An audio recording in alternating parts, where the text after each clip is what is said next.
اکثر خواتین کا سرد موسم میں حاملہ ہونے کی وجہ کیا ہے؟ پاکستان میں اعداد و شمار کے بارے میں کچھ کہنا مشکل ہے کیونکہ یہاں ڈیٹا کی دستیابی آسان نہیں، مگر امریکہ اور یورپ یا مختلف ایشیائی ممالک میں آپ کو یہ جان کر حیرانی ہوگی کہ وہاں اکثر افراد کی سالگرہ جولائی سے ستمبر کے درمیان ہوتی ہے۔ یہ کوئی اتفاق نہیں، در حقیقت صرف امریکہ میں ہی دسمبر میں حاملہ خواتین کی شرح میں 9% اضافہ دیکھنے میں آتا ہے، اور اب سائنس نے اس حوالے سے دلچسپ انکشافات کیے۔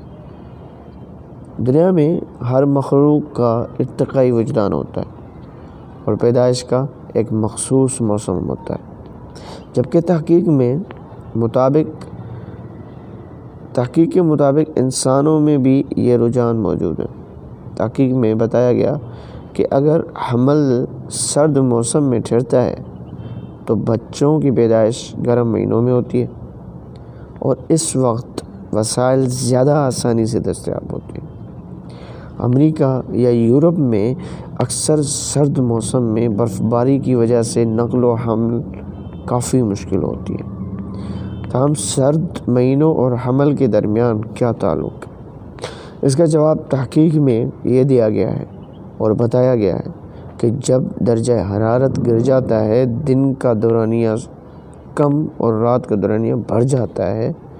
تحقیق میں اس حوالے سے بتایا گیا کہ سرد مہینوں میں مردوں کے اسپرم گرم موسم کے مقابلے میں زیادہ طاقتور ہوتے ہیں، جبکہ دن کی روشنی کا دورانیہ کم ہونے سے خواتین کا تولیدی نظام بھی زیادہ بہتر ہو جاتا ہے۔ مذکورہ تحقیق میں موسم اور حمل ٹھہرنے کے درمیان تعلق کی جانچ پڑتال کی گئی، اور یہ بات سامنے آئی کہ گرمیوں میں اسپرم کا معیار کم ہو جاتا ہے، جبکہ خواتین کا نظام بھی مختلف انداز سے کام کرتا ہے۔ ویسے سائنسدانوں کا کہنا ہے کہ یہ کوئی حیران کن بات نہیں کہ تعطیلات کے ایام کے دوران زیادہ خواتین حاملہ ہوتی ہیں۔ دسمبر میں امریکہ اور یورپ میں کرسمس کی وجہ سے کافی تعطیلات ہوتی ہیں۔ امریکہ میں 1994 سے 2014 تک بچوں کی پیدائش کے اعداد و شمار کی مدد سے ایک نقشہ تیار کیا گیا تو معلوم ہوا کہ لوگوں میں سب سے عام سالگرہ کا دن 9 ستمبر تھا، جبکہ دوسرے نمبر پر 19 ستمبر تھا۔